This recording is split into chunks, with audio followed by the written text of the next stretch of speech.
Hi, good evening, everyone. I just want to thank Hakshiva and Yaakov. Thank you for this opportunity to discuss a rather important subject, somehow navigating Yom Tov with our kids in a healthy and positive way. I also want to thank everyone. I understand it's Erev Yom Tov. You know, to come out Erev Yom Tov and give up an evening is not impossible, and I get it. And I appreciate everyone who did come. And I just hope we have a meaningful evening together. The emes is a terech be'erev Shabbos is oichel b'Shabbos. You work hard Erev Shabbos. You eat on Shabbos. It doesn't just mean the food. It means ruchnias. It means our whole approach to Yom Tov.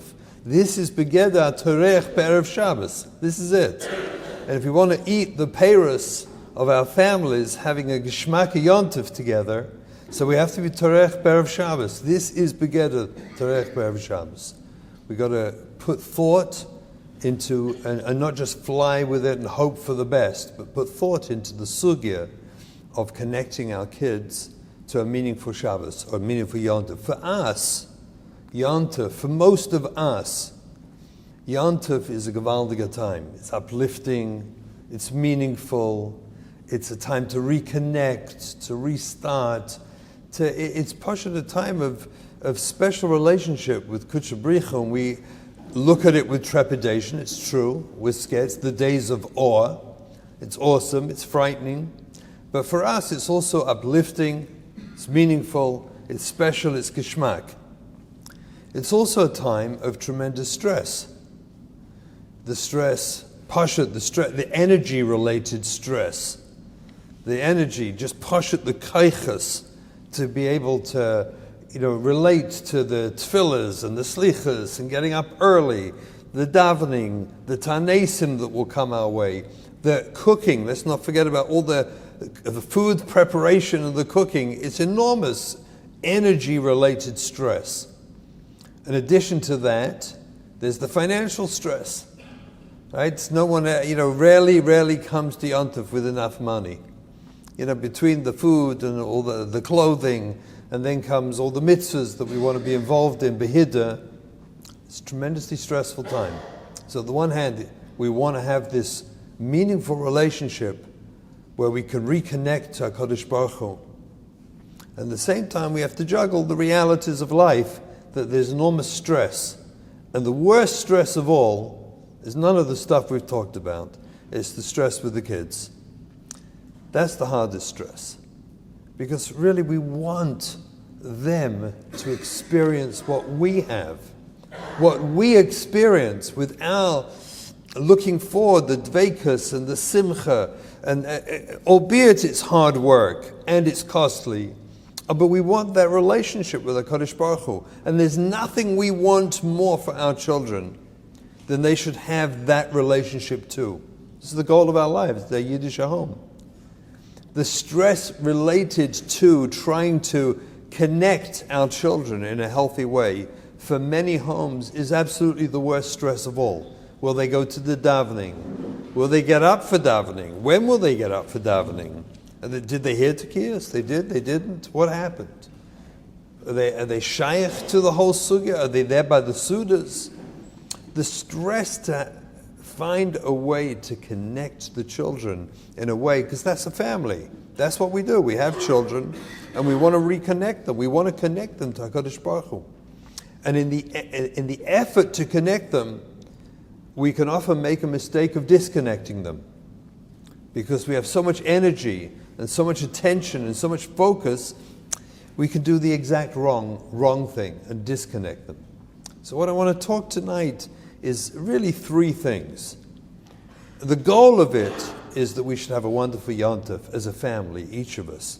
We should work out how to have a family experience that's meaningful and connects us all to HaKadosh Baruch Hu. That's the goal of the evening. And there are three sets of comments I would like to share, to talk about, to bring us to that understanding. The first is going to be about our role, my role as a parent, as a Jew. What is my role? Who am I? What is my obligation, klapei shmaya? What should I be thinking about as I approach this tekufa of the year? The second section will be about understanding our children in a way that we can have compassion, true compassion for them, and not be so uptight with them, but have compassion and understanding of where they're holding and understand their journey. And the third section, in Mitzvah Hashem, we will give practical advice and go through some of the practical issues that will make sense, hopefully, if I understand what's my role and I understand my children better. So it will make a lot more sense when we come to the practical advice of what should we actually be doing and how do we actually engage them in a way that's healthy. Let's start with a story. To me, it's one of my favorite stories of all time. And it's the story they say over, it's a famous story. If you heard it before, enjoy it again, because it's such a geschmack story. And it's a story after the war that occurred in Borough Park in the USA. And the story was with the Baba V'Rav, Shlomo Halberstam, Zeich Tzadik V'Kodesh L'Vracha. An amazing story. It seems that Rav, very few of his Hasidim survived the war, and he had a small group he got together after the war, a Baba V'Chassidim. Today they're a massive, gigantic organization. But then after the war, it was a very small group survived. And it seems one Shabbos, the Baba V'Rav was walking to Beit Shemesh Shabbos morning with his son Reb Naftali, that later became the Rav. And on the way, he went past a park bench and saw sitting on this bench a Yid, a Tzabrachan Yid, Shabbos morning, no yarmulke, smoking a cigarette on Shabbos morning. And the Rav stopped and engaged him. And he said to him, good Shabbos, how are you? And they spoke. And the Yid groaned back to him. And the Rav said to him, maybe you'll come and daven with us. And he said, no, I'm done with that. I'm finished with that. No, not interested. And the Rav spoke to him and tried to schmooze with him. And b'toich the dibur, the conversation, he discovered this Yid was once a chazan in Europe before the war. And the Rav said, no, I've got a great idea. We don't have a chazan in our Beis HaMedrash. Maybe you'll come be the chazan in our Beis HaMedrash. We need a chazan. The Yid is sitting there smoking with no yarmulke, Shabbos morning. And he declined, and the Rav went on his way. Next week they came back on the way to shul. The Yid sitting there smoking, no yarmulke on the bench. And again the Rav engaged him. Maybe you'll come daven with us. I told you we need a chazan. Maybe you'll come be a chazan by us. And again he declined. As they went to shul, his son, Rabbi Naftali, who later became the Rav, turned to him and said, Tati, he's a Machal Shabbos b'Fahesia. He should be the chazan in our shul. And the Rav turned to him and said, Shem Yirachah, how can you say such a thing? That Yid is not smoking. Hitler, Imach Shemai, he's smoking. That Yid's not smoking. That's a Tayardik Yid. He should be the chazan in our Beis HaMedrash. And they went on their way. Third week came by. Again, they come past the Yid. Again, he invited him to be a chazan, and again he declined. And again, Rav Tali said to him, Tati, sof, he's Machal Shabbos. He said, Chas v'shalom. That Yid is not smoking. The Gestapo, Machshmam, they're smoking. That Yid is not smoking. The story continues that the Rav eventually was mashpia on this Yid to come to his Beis HaMedrash and become the chazan in his Beis HaMedrash. Years later, decades later, he left the Beis HaMedrash, he moved somewhere else.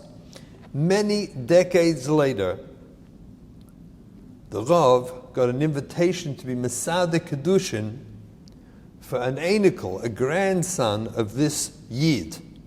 He declined, but he came to the Sheva Brachas. And when he walked into the Sheva Brachas, he was greeted by no less 100 Einiklach, 100 grandchildren, who went over to the Rav and said, you're our grandfather. Because you saw the truth in our grandfather. You saw him. You saw it wasn't him smoking. It wasn't him being Mechal Shabbos. The Nazis are Machshmam. That's who was smoking. And you saw that. And you brought him back. When I was here last time, we discussed the 4 S's. You remember the 4 S's of attachment? Safe, secure, seen, and soothed. the way we should attach our children to us and to Rabbeinu Shalom. Can any one of us say authentically, I know for sure I gave my children all four, safe, secure, seen and soothed. I did it. Can anyone say that? Can anyone say that the community my kids grew up in, the schools they went to, the shuls they went to, the environment they lived in, gave them safe, secure, seen and soothed? Can anyone say that? No. So when your kid is struggling, when you see them doing things that perhaps, why are they doing that? That inappropriate behavior. I will say to you, it is not that child who's doing that behavior. It's the trauma, it's the struggles, it's the detachment, it's the lack of safe, secure, seen and soothed. That's who's being Mechal Shabbos. That's who's struggling with the mitzvahs. But this kid, this is a Kaddish V'Tahar, no less than the Baba V'Rav saw. Our role as parents is to bring this truth to our children. They have to see in our eyes that when we look at them and we look at their behavior, what they see is, I see a Kaddish V'Tahar who may be struggling, I got it, who may have a hard time with this mitzvah. I have amazing, and no time now, stories of children I worked with over the years who, Pashat, when I first saw them, they Pashat scared me. Tattoos and earrings and who knows what. They Pashat scared me when I first saw them when they came to my office. Turned out that, the same kid that frightened me at the door, hi, what's your name? Hi, I'm Shmuel. Like sweet kids inside. But no one ever reflected it back to them properly. That's our primary job. What's our job as a Jew? What's our job for the Yomim Tovim? What's the tachlis of Yomim Tovim? What is the whole tachlis of Yomim Tovim? If not, Dov Kabay. If not, what is tshuva for? What are we being shoved to?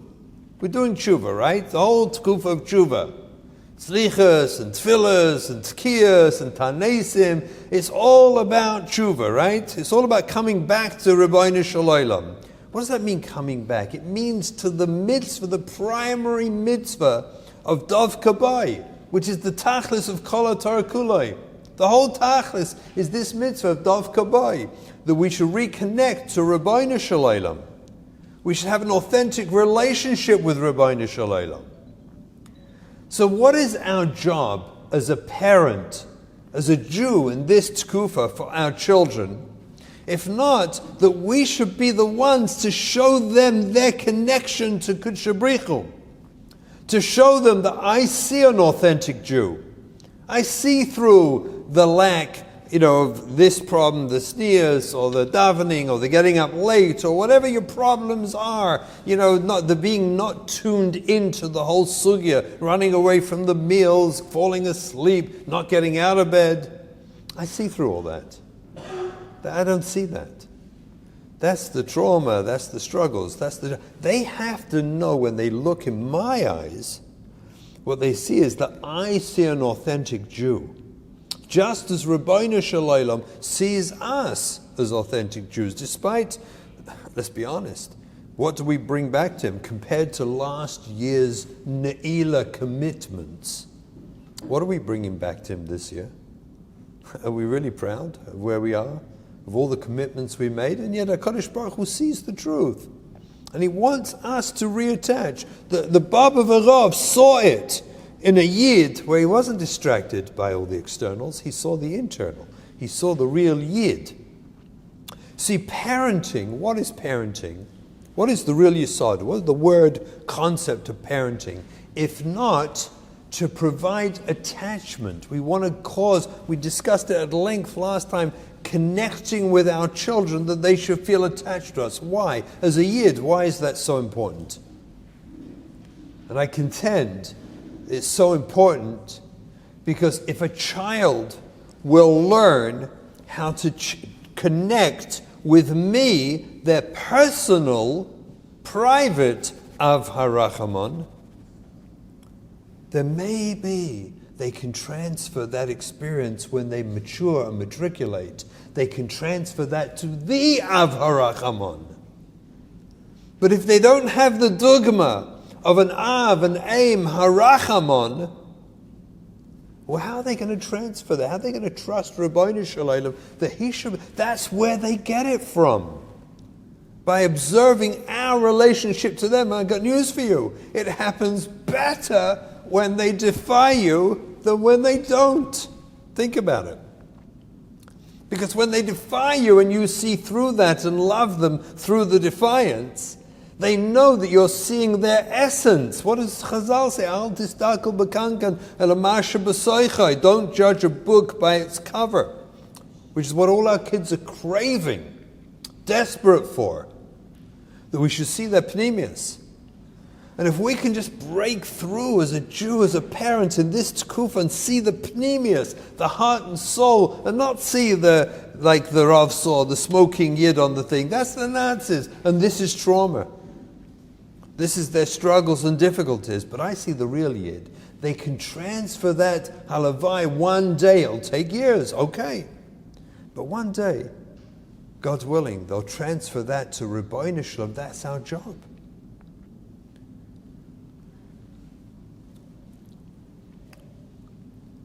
Dov Kabbai, this mitzvah of Dov Kabbai, how do we achieve Dov Kabbai? If this is Tachlis Kol Atar Kulai, is the mitzvah of Dov Kabbai, to be Dovak with Rabbeinu Shalom. So how do we do that? So the Sfarim HaKadoshim tell us very clearly, we do it through the vehicle of Mahurachum Afaturachum. We emulate Rabbeinu Shalom's midas.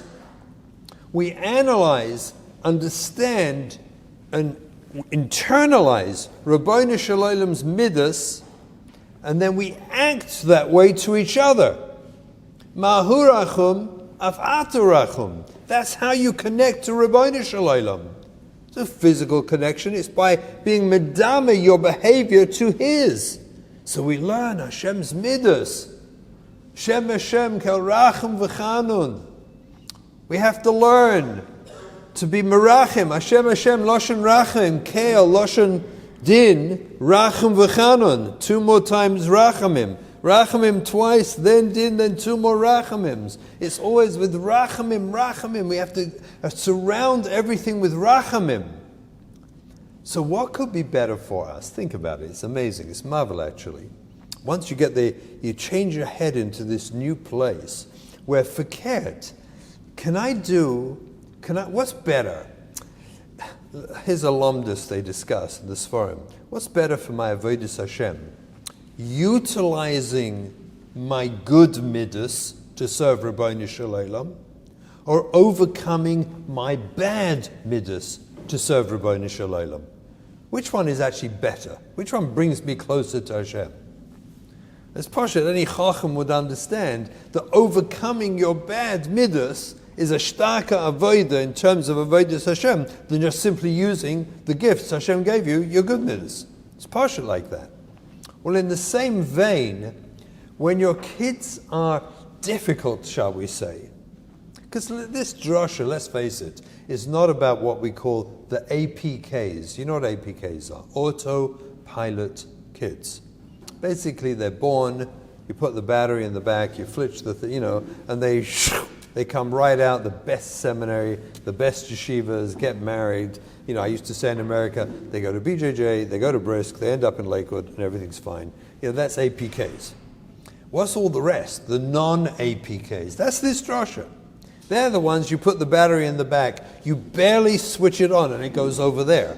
And you go running like a meshugana to get it back, and you head it back this way, but it doesn't go to the middle, it goes flying off in that direction. And your entire life, you're like a sheepdog trying to get this back in the corral. It's always on its own derech.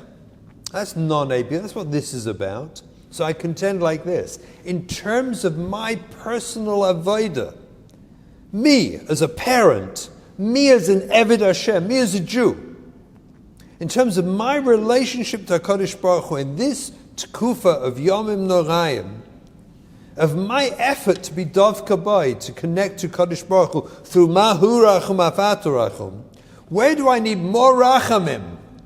with a struggling kid or a less struggling kid? Where do I need to work on myself more? It's so easy to be nice and loving and easygoing when your kids are just like pouring a shefa of nachas in your direction, right? It's just like showering you with nachas. Yeah, that's easy. Do you work more on mahurachum afatorachum when your kids are all APKs or when they're not APKs? Avada when they're not APKs. So it comes out that the avodah of this tkufa, which results in dov kaboy, which is through mahurachum afatorachum, actually is achieved more sincerely and more effectively when your kids are challenging to you. Maybe that's why Hashem made them that way. Maybe that's why Hashem gave them to us, so they can improve my midas and my character and give me a more authentic Yom Tov. And by doing so, model to them the healthy attachments that we discussed last time, that they can then employ and utilize in their journey. One day, amidst Hashem, that they can reconnect to Hashem. This is my journey as a parent or as a Jew. This is my job in Yom Narayim, is to realize that, as we once said, and I'll say it for the rest of my life, probably in every drush I ever give, your problems are not in your way. Your problems are your way. The problems presented to me is the very way I connect with Rabbi Shimon. They're not in the way. My kids are not stopping me having this great Yom Tov, but they're a vehicle through which I can work on myself and have what Yom Tov is really about. The true attachments through mahurachum afatorachum, to have a really truly spiritual experience and model that for my children. That's my role as a parent, as a Jew in this tekufa. Let's see if we can understand. You know what, one more comment first. How does Messiah actually work? Yeah, we want to pass Messiah to our children. We have a job as a parent to pass Messiah, to give this over to our children. So interestingly enough, Messiah does not happen through demanding, through pressuring, through preaching, long drashas, instructions, criticism, negativity, punishments, even bribing and rewards. That's not how Messiah happens. Fascinatingly enough, if we could do the research, I could show it to you, that actually Messiah comes through osmosis. It happens. True Messiah comes because your kids feel attached to you and they want to be part of your life in the future. They imagine unconsciously sitting in your sukkah when they get married with their wife and their kids. They imagine coming to your Shabbos table. They imagine you going to their simchas. They want to be part of your life because they feel attached to you. Through that attachment, through that relationship, pours out Messiah. That's how it happens. It happens on its own. It doesn't happen by drushes, by threats, by criticism. No, it doesn't happen that way anymore. I'm not sure if it ever did, but it sicher doesn't in this generation. It happens because the children choose and want, it's an unconscious need, they want to be part of your life, part of my life. They want to be close to us. I mean, Mela, if you want to be close to me, I want to be in the same ballpark. I want to be doing things you're doing. I want us to enjoy life together. Masorah happens because of relationship. There's a fascinating pasuk in Hazinu. Pasuk says like this. We'll learn it in 2 weeks. Pasuk says, Zachar Yemai Sailam. Remember the days of old. Binu shnois dor v'dor. Understand the years of every generation. Shalavicha v'yagidcha. Ask your father, he'll tell you. Zkenecha v'yomelach. The Zayda, ask the grandfather, he'll tell you too. And the Bali Musa and the Bali Chasidus, they talk about these Pesukim in terms of Masoros HaTorah, the transition of Torah. Ask your father, he'll tell you. Remember the days of old. The anchor should be the Derech Yitzhak Saba, the way it always was. That's the anchor. And we should try to anchor our traditions in the traditional values of Masorah, of Yadus. If you don't know how to do it, Shalavicha v'yagitcha, ask your father, he'll tell you. Skeinecha v'yomlach, the Zayda will tell you too. This is how they learn these psukim. I'd like to suggest a different pshat. All that pshat about Masorah is in the first lines, remember the days of old. That's Masorah. That's the anchor. That's we have to bring up our kids, in a way that was a tradition of Yadus. We don't need new ideas. Torah tells us how to bring up our kids. What's the hemshech? Binu shnois davado. Binu is lashon havdalah. Bein zeh lezeh. Binu is havana, understanding, by separation. Bein. Binu is bein. Separate between two ideas. Separate shnois, the shinuyim, dor v'dor of every generation. Understand that generations are different. There's a natural Yeridus Hadairis, but there's also changes in every generation. The music one generation grows up with, to the next generation is like old-fashioned. They don't want to listen to that stuff. They have a whole new type of beat and music from 3 generations ago. That's like, whoa, that's like archaic. Do people really listen to that? It's like it hurts their ears. Hairstyles, clothing, everything changes. Subtle shinuyim. The chachma in parenting is to understand that we need a firm anchor in the traditions of Torah, but then you have to be a chacham, binu, understand the differences, shnois and the shinuyim, dor v'dor of every generation. Things change, subtle, small, not attacking the Masorah, but things that have nothing to do with halachic things, like styles of clothing and hair and music. These things, we have to allow for these things or we alienate our kids. They think we're old fuddy-dudders and they just don't want anything to do with us. We have to be relevant. We have to understand where they're at. This is natural. If you don't believe me, shalavicha v'yagitcha, ask your father, he'll tell you he had the same problems bringing you up. Skeinecha, and ask your Zayda v'yomlach, and he'll tell you too he had to give up on it and he had to allow the children. There's one difference though. Shalavicha v'yagitcha, yagitcha is a lashon hagod, is a hard lashon. It's tough. Why? Because the father's still struggling. You know how it is, a parent. You're still struggling. V'yagitcha, we'll tell it to you, but it's hard. Skeinecha v'yomlach is a soft lashon. Ask the Baba and the Zayda, they'll say, don't worry, Shefala. It's okay. Things will be okay, you'll see. It's going to work out. It's a soft lashon. Everyone knows you have to allow for subtle changes. Masorah happens by osmosis. It allows itself. It's a subtle process. We allow the shinuyim, we don't bash into them to be the same as us. The anchor is Torah. But it's through our observance of a compassionate, loving, connected Torah mitzvahs.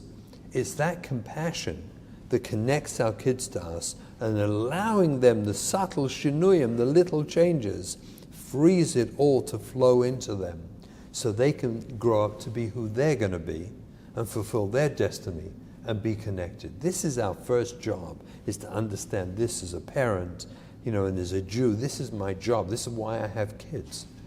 And this is my mandate. Let me address for a few moments children.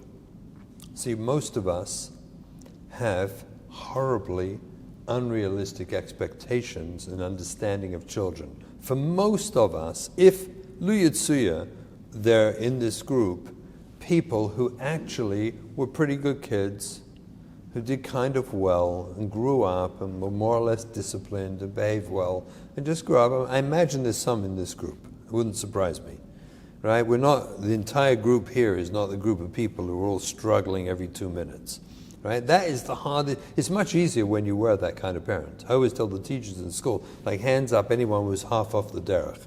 They don't usually like to say it. But there's always one or two. They're usually the best teachers. The ones who were there and understood it, they're gewaldig. And the problem we have, most of us as parents, is that we have a program in our brains that tells us how to parent based on our personal experience. Either we copy it, we mirror it, expecting this to be normal, because where else do we get the facts from? Or we reject it. If we didn't like, the whole matzah, then we reject it and we do the exact opposite. But again, it's without thoughtfulness. They're both wrong. So how do we do it? We have to understand the realities of what is the truth about our children and their struggles. There's a Gemara in Nida, Tes Zayin Amud Beis. The Gemara says like this: Hamalach hamamuna al hahirayan lailishma. There's a malach in charge of pregnancy. His name is Laila. Noitel tipa mamida lifnei makom. He takes a drop of embryonic fluid from the pregnant mother, places it before the Rabbeinu Shalom, and he says, Tipa zumati alea. What's going to be? How's he going to grow up? Hacham or tipish? Will he be smart or stupid? Gibber or cholash? Strong or weak? Osher or oni? Wealthy or poor? Ve'ilu tzadik v'rosh aloi tema. He doesn't ask if he's going to be a tzadik or rosh. Okay, a kol b'dei shemayim chutz mi Yerushalayim. Yerushalayim is a person's own work. But the rest, and I believe those are the three dimensions we live in. Hacham or tipish is your internal intellectual functioning. Gibber or cholash is your physical body, strong or weak. Osher or ani is the environment you live in. You're wealthy or poor. It's the circumstances of your life. I think it really means the three dimensions in which we live our lives. And it's kol b'dei shemayim. What does it mean, a kol b'dei shemayim? Listen to this. Zog Rashi. Rashi tells us what's kol b'dei shemayim. He says, Kol midaisov v'kareisov shel adam boin loy b'gezeres melech. Every person born, their midas, character and personality, v'kareisov, and the events that happen to them and may hurt them on the way, the traumatic events, the hurtful experiences of abuse, the meeting the wrong neighbor who seems to slap them in the wrong direction, Karoisov, the events that happen to them, and all their midas is all min hashemayim. That's all min hashemayim. Hakol kol midaisov. This is not Mishpacha magazine. This is Rashi. Kol midaisov v'kareisov shel adam bain lo b'gzeres melech. It's all min hashemayim. Technically speaking, if you get upset with your kid one day because your kid is just lazy, and you can't stand it, they don't help, and you need so much help. Take the garbage out, help with the dishes, do something. And the kid's sitting there, whatever they're doing, playing one game or another. And you go over and say, you're so selfish and so lazy. What's wrong with you? So technically, if they saw this Gemara, and it's true, they should say, I'm so sorry. I was min hashemayim. It's Ayin Rashi, Tes Zayin in Nida. Kol midosav v'karosav, boilam b'gzeres melech. I didn't ask for this. Actually, I'm your nisoyan. I'm your nisoyan. I'm good for you. I'm really good for you. That's why God gave me. By the way, God trusted you to be compassionate to me and help me. I'm born with this stupid ADD. You think I asked for it? You think I like having an impulse disorder? I'm your nisoyan. I'm the best thing for you. That's what they should really say. Not sure how well we would react if they did. Oh, but it's a Rashi, it's a Gemara. If it's true, if it's sheker, then we're chayev. If you're going to yell at your kid, you're so lazy, and it's not true, then you're chayev. You're a mazik. You just wrecked your kid. If it is true, they're your nisoyan. How does yelling at them help them? You should go over and say, Shefala, you're lazy, but it's not your fault. And if you feel in the mood of helping, I'd appreciate it. But if you're not, that's fine. It's fine, because you're lazy. It's your thing. You want to overcome it, I'll be glad to help you overcome it. But if you're not in the mood for overcoming laziness today, that's fine. This is your nisoyan. And they say, okay, fine. They should activate in us their variety of midas level disabilities should activate in us the Mahu Rachum Avata Rachum. It's a synergy. It works together. God gave it to us so we all grow. We all get better. But everyone's problems, their midas, their character, their personality, and the things that happen to them is all Gezeres Melech. I have a million rayos for this, but this will do for now. We have to be compassionate to that. You can't get upset with your kid. Why are you selfish? What's the matter with you? Why are you so selfish? Why are you so selfish? I don't know. Go ask God. He made me this way. It's me. I'm selfish. What can I do? Can you help me? Do you mind? I really appreciate it. We have to understand our children, and we have to see. It's like Reb Shlomo Baba said, it's not the Yid that smokes, it's the Nazi who's smoking. This is a good kid. This is a good kid. He happens to have ADD. That's his nisayon. Be impulsive, or selfish, or lazy, or anything else. Disrespectful. That's their nisayon. They're my job. That's my job to help them.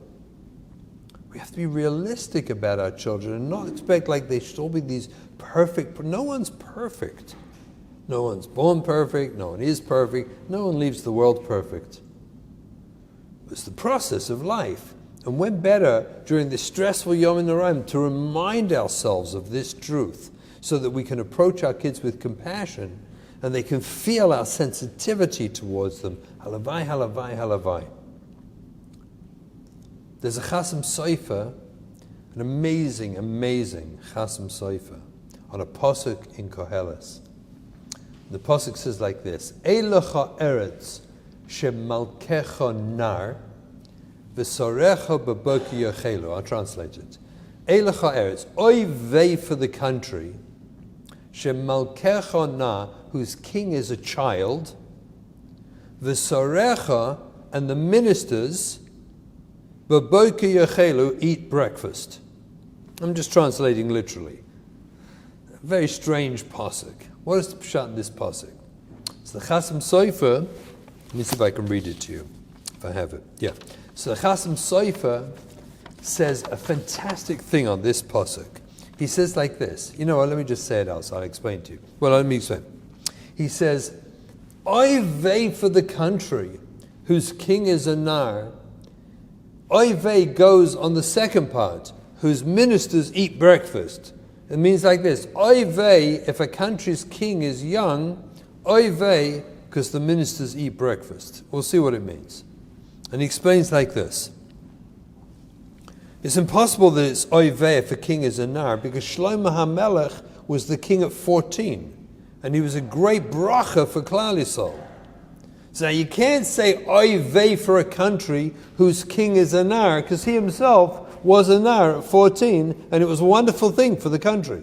So it's impossible to say that. It must be oy vey if the king is a nar, because the ministers eat breakfast. What does it really mean? It means like this. He says, impossible that a child will not be childish. You ever imagine saying to a child, you got a child, and you say to him, you're such a nar. You're behaving with such narishkeit. You know what the kid should say? You say, yeah, I mean, technically I'm a nar. That's right. And a nar should act with nar-ishkeit, because I'm a nar. Zog the Chasam Sofer, it's impossible for a child not to be childish. It's impossible for a nar not to act sometimes narish, with narishkeit. That's the nature of a child. It's impossible for them not to behave that way. He said, what's the job if a king becomes a king when he's young, 14, a young kid, he's not mature yet? What's the job of his ministers? B'boker shalai, in his youth, not when they eat breakfast. It means b'boker, in his early childhood. What's their job? Their job is to cover up, he says. Put a band-aid over their michshalim. He's sitting there with the crown, on the big, he's on the thing, he's 14, and he's like throwing the scepter up in the air, and he's playing with the crown on the scepter. You've got to shield the world from this childish behavior of the king. That's their job, protect him until he can grow up and behave healthy. You have to cover up. You have to shield him and protect him. Says the Chasam Sofer, oy vey for a country where the king became a king at a young age, and he says, V'sarecha b'boiker yochelu, they ate him up. They bit him. They criticized him when he was a child. Can't you act like a king? What's the matter with you? Behave like a king. You're a king now. You have to be kingly. And they start yelling at him and screaming at him to behave like a king. Zog the Chasam Sofer, long before he ever will become a fully matured king, he says, Yavesh Ruchai, he will be dried out. His spirit will be wrecked inside. He'll walk around feeling like a dead person. He'll never become the king he's meant to be, because he will have been criticized and blamed and knocked for his narishkeit, when in fact it is nature of a nar to act with narishkeit. We have to take mussar and respect the fact that our children are a work in progress. Even the researchers today who talk about brain development say and argue that brain development is not finished till 24. 24. And here at 14, where it's 10 years early, we're expecting this kid to behave. Sit up straight, you're bar mitzvah now. You gotta go, you gotta get up. Torah says you can't get chorus till the end of 19th year, because the Eibishter understands a person's a work in progress. We're in such a rush that we want our kids to give us nagas, and they have to be perfect, so we're pushing and pushing. They're not there yet. And in fact, I'll tell you something else.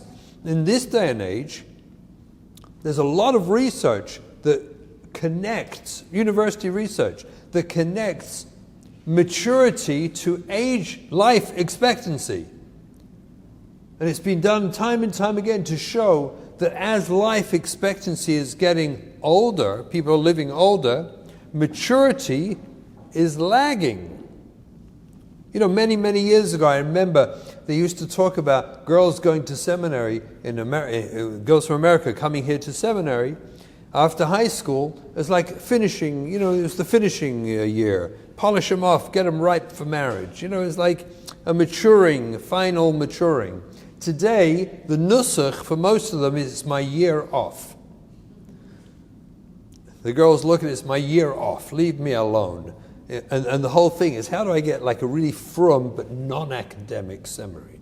I don't want to learn anymore, if I can avoid it. Hashkafa, give me hashkafa. I used to teach in seminary. It was fascinating. The 7 years I taught, I noticed between the beginning and end, how at the beginning you could do a text. You could actually read a text, and they would actually follow inside with their eyes and a finger. And 7 years later, I would start a text and everyone fell asleep. It's like a shut. It's like you gave them some sleeping aid just by reading a text. Everyone falls asleep. Maturity is delayed, which makes perfect sense, by the way, the research, with age expectancy. A child has to be a nar. They have to be a child. They need to be childish.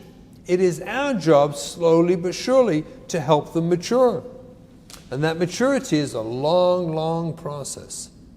But in our rush to get them matured early, Yavesh Ruchai, says the Chasam Sofer, we can actually dry them out. So they'll never get there. They'll never be in a place where they're interested anymore, because they got so turned off.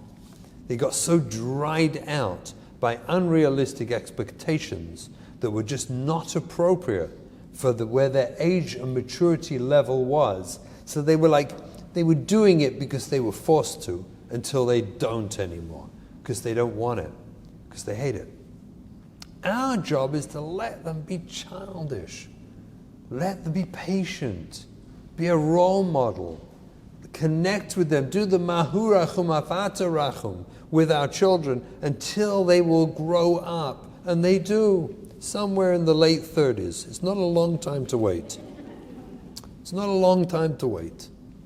It's really downhill after that. After about, when they hit 40, it's so much easier to parent them. We have to be realistic, mature about it, and be patient about it. We have to be honest and tuned in to where are they holding. There's an amazing, I'll leave you the last thought on this. There's amazing Rabbeinu Shimon Russell Hirsch. It's kedai, if you can get hold of the Hirsch Chumash in English, it's such a joy to read. If you like English, reading like classy English, it's just a joy to read. So he questions this. He says, the pasuk says in Bereshis, the Kadosh Baruch Hu destroyed the world by the Mabul, ki rak lev adam rak ra kol hayom, because the person's rak ra kol hayom. And then after the Mabul, he says, I'm never going to destroy the world again, ki rak ra min urav. So make up your mind, says Rav Hirsch. You destroyed the world, ki rak ra kol hayom, and now you're not destroying the world, ki rak ra min urav. Like, we're Ra or not Ra? You're destroying or not destroying? So Rabbeinu Hirsch has the most beautiful, profound insight that's so crucial to every one of us. He says like this. He says, what is a nar? Nar is a teenager, right? Right? The I guess in the modern Hebrew slang, the tipashus, right? The nar, right? It's the nar. He says, this word nar, what does it mean, a nar? So he says, he equates or connects it to the word lena'er. Lena'er means to shake off, like shake a sheet, right? You'd shake it off. That's lena'er, right? So Zogdav Hirsch, I'm going to explain it a little more than, he says it, but I'll explain it. When a child is small, you have a baby, so you're in charge. A baby has no clue how to do anything. So you're in charge. You set the pace for feeding and changing and whatever it is. And you tune in to the cries and whatever else it is, and you respond. But you're in charge. You're kaveya. You decide what clothes the baby wears. Even a small child, as they grow up, mommy goes to buy the clothing, right? And you dress them, and you decide when bedtime is and bath time is. Basically, it's a dictatorship. Right? You're the dictator and you're in charge. That's the way it should be, because the child doesn't know how to do it themselves. So a child relies on healthy, mature parents to dictate their life.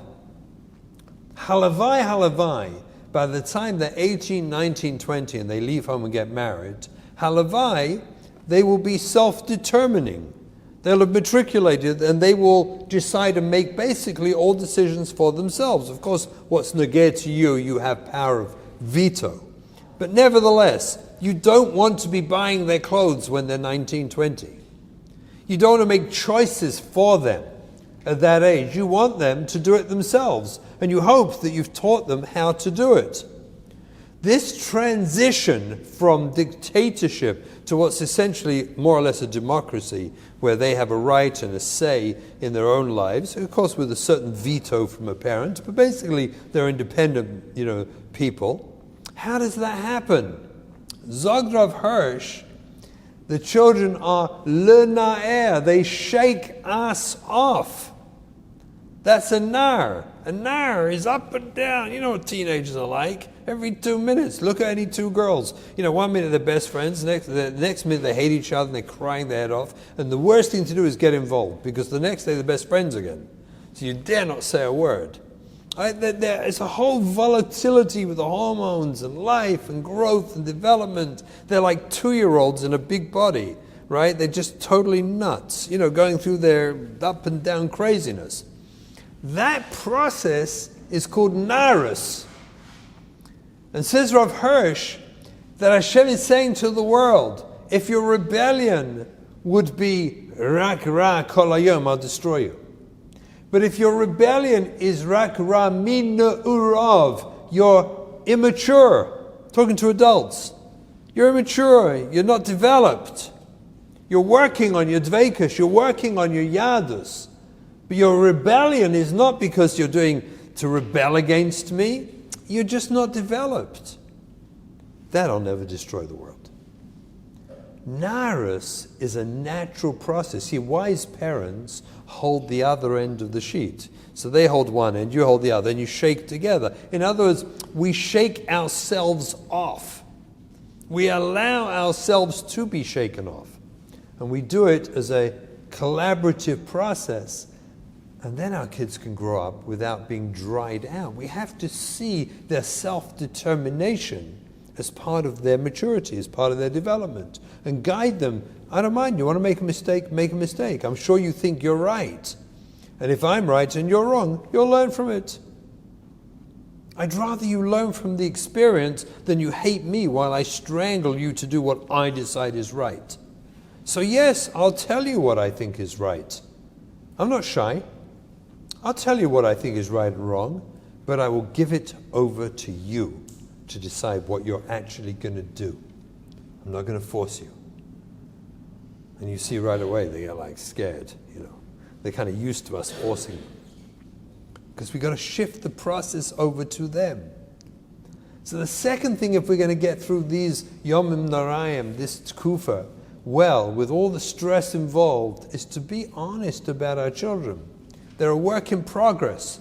Do not expect them to be big tzaddikim and so for dveikus. And even if you remember you were in your early years, you remember you were and you were turned. What's that got to do with them? Everyone has different personalities.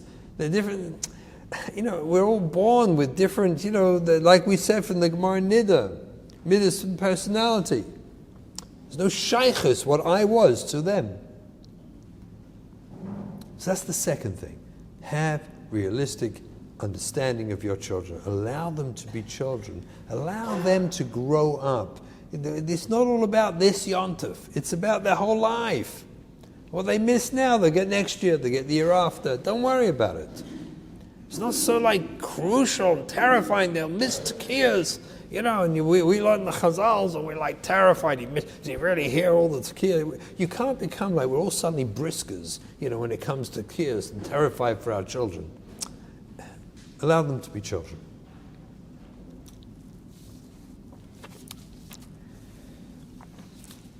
So now I'd like to talk about some practical advice.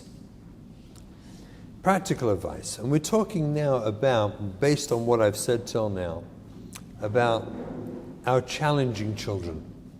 The ones who are challenging and they're not exactly, doing what we would like them to do. So we have to talk to them. We have to create realistic expectations for them and us. We talk to them. If you've got kids who you know very well they can't sit through a Suda, so why make them?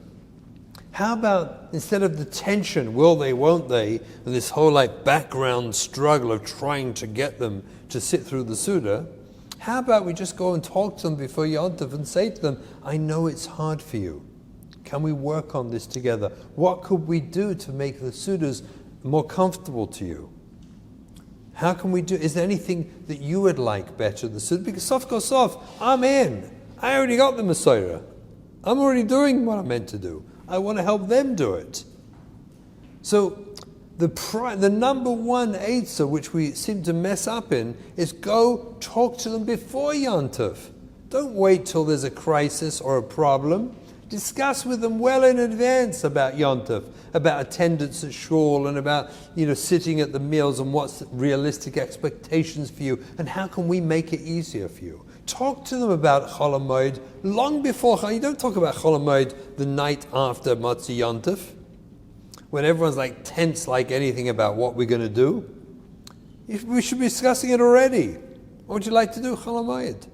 Let's talk about it and plan in advance things that make sense for them and make sense for us, that it can all work together. And we should be going out of our way to work out, how can I make this a meaningful experience for you? That's my goal. If a child isn't there, you say to her, it's not you're angry they're not at the Suda. I miss you, Shefala. I enjoy your company. What could I do to make it easier for you to be there? kid doesn't want to dress exactly so frum and yeshivish at the table. We can make a whole chorban of life by demanding they have to dress exactly Shabbosdik, and otherwise you can't come to the meal. Vushtait, where is this saying Torah like this? It's just merachik the children. You're just sending them away. We have to allow them to go through the process of naras, the ups and downs of childishness. They have to be childish. And we have to talk to them and connect with them and reach out to them. We have to discuss with them things like going to shul, getting up in the morning. We sit down with them and discuss what's realistic. How much time, minimally, do we really expect them to sit? Really? We want them to sit 3-4 hours? It's madness. Shul shouldn't be a place for babysitting. We don't babysit in shul. It doesn't make any sense. Nor do we want to demand of our children, the whole way you have to be there through davening. Tell them in advance what makes sense for you. Give them information based on their age and their struggles. What is a realistic expectation? Tell them go home. Don't sit here if you're miserable. Go home. Go read a book. But don't sit here being miserable. You're going to hate Yadus. You're going to hate being frum. You're going to hate davening. Don't do it. Go home. There's a minimal needs for davening. I remember with some of our children who had their own struggles and issues, I would take a siddur and a yellow highlighter when they were little and started coming to shul, and just highlight a couple of pieces and say, just look for the yellow at the beginning and the end. That's all you have to do. Don't worry about the rest. And over the years, you add a few more pieces. But you create very realistic expectations with them about their attendance in shul and how long you should be there. Talk to them about it. And don't demand their work in progress. They don't have to be there the whole time. It doesn't make any sense. Give them the minimum. Surprise them by, instead of pushing them to expand themselves how much longer, push them for what's the minimal. Could you cope with this? Do you need less? Would that be good for you? Help tune into them so that they can feel understood, and they'll produce more. They'll want to do it. Give them too much, and usually too much is less, because then they rebel because they can't handle it. Give them the minimum possible. But talk to them about teens. I'll give you another one. Teens, I hear this all the time about the teens suddenly decide they don't want to go shul. Look, everyone enjoys their kids sitting next to them in shul. Everyone enjoys that. Well, if they're dressed properly, I guess, we really enjoy it. But you know what I'm saying?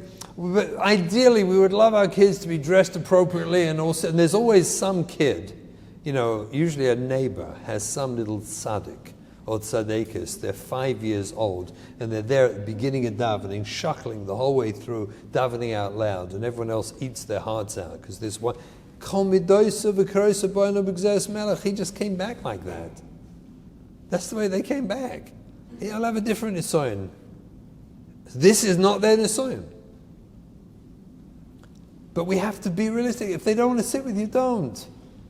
I recommend don't. If they want to go to a different shul, tell them to go. Teenagers, they don't like being around their fathers prickly. It's like, they're going to get the evil eye from their parent if they don't look. They don't want to be around their parents. Go daven somewhere else. It's fine. You want to daven somewhere else? I have no problem. I'll be happy if you come with me. I'll be thrilled. You want your kids to be with you? Never, ever nudge them in davening. Never point out the place. Never knew them. No. Just leave them alone. Be a role model of what davening is meant to look like. Be a role model. Let them observe someone davening. Same with benching. You know what benching looks like in most homes? We start benching. No.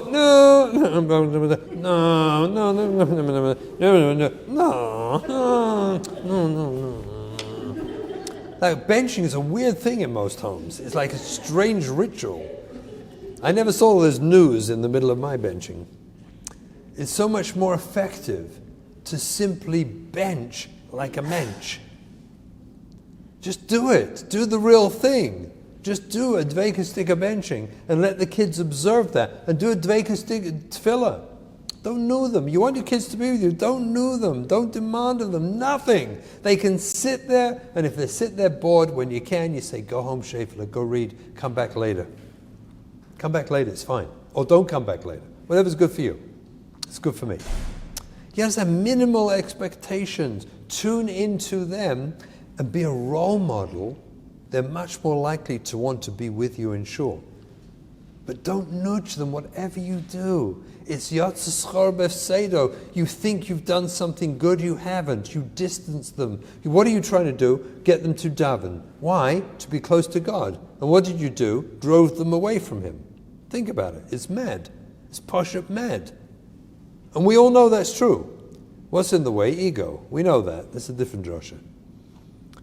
So give them the minimums, look away, and don't new them like crazy.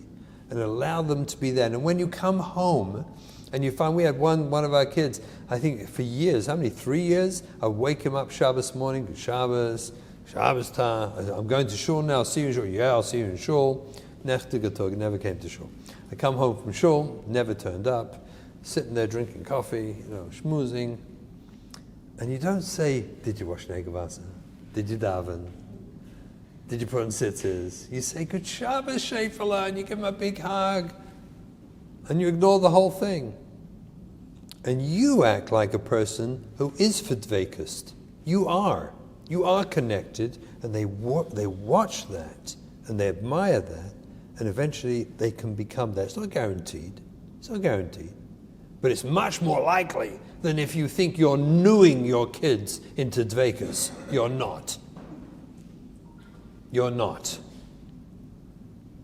The meals can be a nightmare for some kids.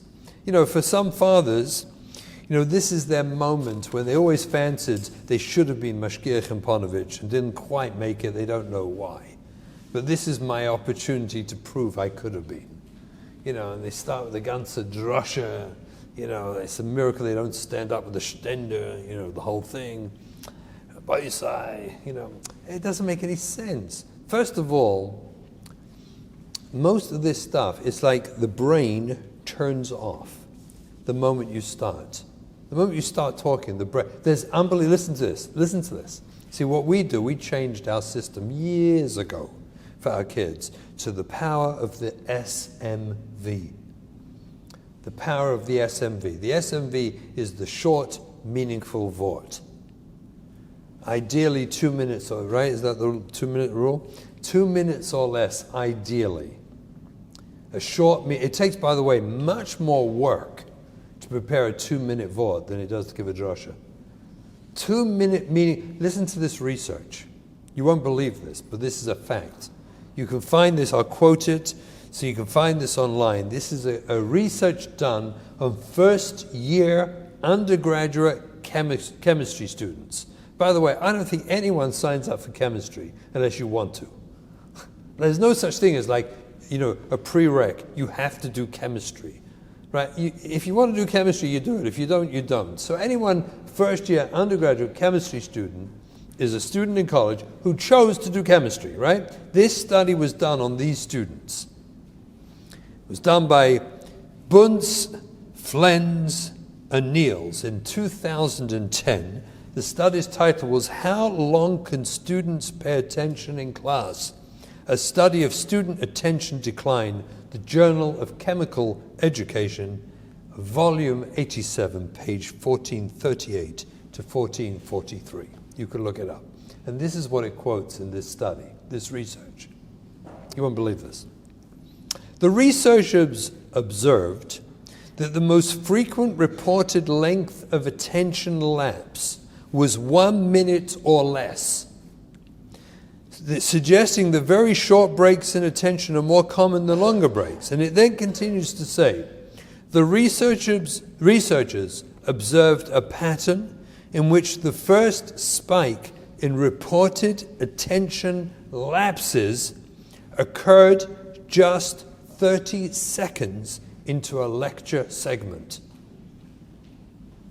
Now, these are undergraduate students, got all the way through school, chose to go to college, chose chemistry, And nevertheless, the first lapse in attention in the middle of a drasha, a lecture, was 30 seconds. And the average was 1 minute. Who are we fooling? I told you, if you want to get your kids to go to sleep early, just say a drasha. Just put pillows instead of their soup bowl on the table and say a drasha, and then they'll go to sleep. It's marvelous. It'll knock them all out. The SMV, we have to shift to a short, meaningful vort, something that will capture the attention and be interesting and then stop. If that doesn't work, and sometimes even that's too much, even a 2-minute vort is too much, it's best just to talk, have conversation with the kids, and leave it alone. You could just watch the eyes dropping as it's so easy to gauge. Everyone's like, you see this movement. It's very interesting, involuntary movement there. And stop the drasha. Shmooze, stories. Stories are the best. It's unbelievable. You say a story, everyone's awake. They love stories. So, there's laws out with the drashas and lomdas. I mean, with all due respect to, I don't want to mention the names of certain achronim, but they don't belong in our Shabbos table. I don't want to mention the names. It's like, but they poshet don't belong. They're instant, like, head nods. You're gone.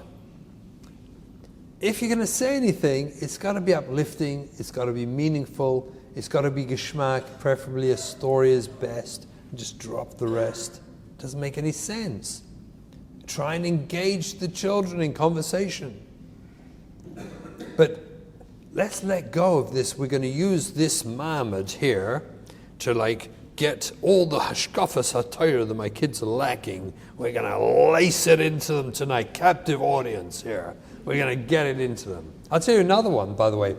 Making Kiddush. I observed one of my Yedidim. It was mamish mispoil one time. We were there for Shabbos by a good friend of mine. He had 2 kids at that time, little ones, like ADD type kids. They're probably about, 5, 6, 7 years old, something like that. And he's making Kiddush, standing there, a whole nice Kiddush going on there. And these kids are running around the table, chasing each other as he's making his Dvekas Digga Kiddush. And lo and behold, I watched it with my own eyes. One of them smashed into his arm, spilt half the Kiddush on the table, on his clothes, shoes, and chair. And I saw the most incredible thing. I wish I would be zoicha to live like that. Because I watched with my own eyes as he laughed, looked at his wife, they both giggled, took her thing, filled up the thing, and continued making Kiddush. And these 2 boys have been tired today, steigen away. And that's why. That's the whole that I'm trying to explain to you. It's kedai that it happens so you can watch your father burst out laughing. I want to tell you, the one Pesach, when we had our first grandson, one Pesach, the first time we had an einikel at the table. It's a special experience. You see the Messiah, the families, another generation. It was amazing. Kids in a high chair. And it's like, wow, we got a kid at a Pesach Seder. It's like, it's a geschmacka feeling. And we're about to make Kiddush. Before Kiddush, the whole table was laid. It was beautiful, bedecked and everything. And very joyous. All the kids were there. And the married couple with the einikel. It was like, it's like very geschmacka experience. And as I'm about to make Kiddush, we don't know how it happened. This kid grabs a glass out of somewhere and threw it onto the table, smashing glasses and stuff and crashing in the whole table. And everyone burst out laughing, me too. We all thought it was hilarious. And the whole Seder stopped. I'm holding the Kiddush, we put it down, we cleaned it up. And everyone was laughing about it. And then, cleaned up, and then we moved him a bit away from the table. And then we made Kiddush, went by. That night, I did not sleep. I had a very painful, emotionally disturbing sleep that night. And the reason it was so hard for me was because I wondered what on earth took me so long to have a grandchild to chap that you're meant to laugh when they do this stuff. Where was I with my kids when they were young? What took me so long to realize you're meant to laugh when they crash into you, when they smash the glass? They're kids. And what they observe in your response and reaction when you laugh about it all. Imagine if they take your esrog and drop it and smash the pitum and you laugh. You've given them more Messiah than you could ever give them. I don't care how many times you shake that lull of an esrog. That laughter, that story, that Tati just laughed, and we had to go and borrow an esrog from the neighbor. That story puts more ruchnius into your children than you could ever possibly do with your esrog. And why do we miss all this? It's pelagic that we don't see it. It's just Pasha Mavil that we don't see it. But when we see it, am I right? It's like, boom, the light goes on. It's so profound. It's almost like I want them to do it. I want them to define me, because I can show you I'm going to love you more, and that's going to connect you to the Messiah. And if you can't do a story, and you can't do anything ruchni, and we had one year at our table, Rosh Hashanah, it was such a Musa Haskel to me. It was amazing, amazing thing. One Rosh Hashanah by night, first night, we had a bunch of boys from, should we say, struggling type yeshivas. Is that probably a reasonable statement? Struggling type yeshivas. A bunch of boys at the table. These are the guys, if you mention just the word Dvar Torah, everyone's like, there's a Dvar. Anyway, the meal went great, and we schmoozed, and we sang even, and we had a great meal. And it came to the end, and I teased them. I said, guys, it was a setup, because I prepared for this. I said, guys, but I didn't know what was going to happen. The truth is, I did not know what was going to happen. I said, guys, I hope you don't mind, but I'm from Lakewood, we're going to have a Dvar Torah. And they're like, the looks on their faces, it looked like someone just shot them. They were like, just wrecked my whole meal. I thought we were having a nice time here. They told me you were chilled. I wouldn't have come here otherwise.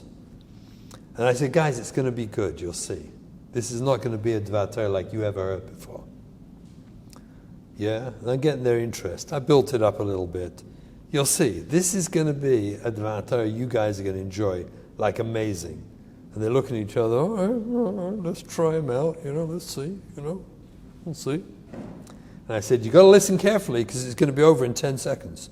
10 seconds, great, high-fiving each other, 10 seconds, we can do that. Okay, we're in 10-second Dvar Torah, Rosh Hashanah by night, we can handle that, I said, listen carefully, because it's going to be finished before you hear it. And I said to them, nobody can go back and create a new beginning, but everyone can start today and create a new ending.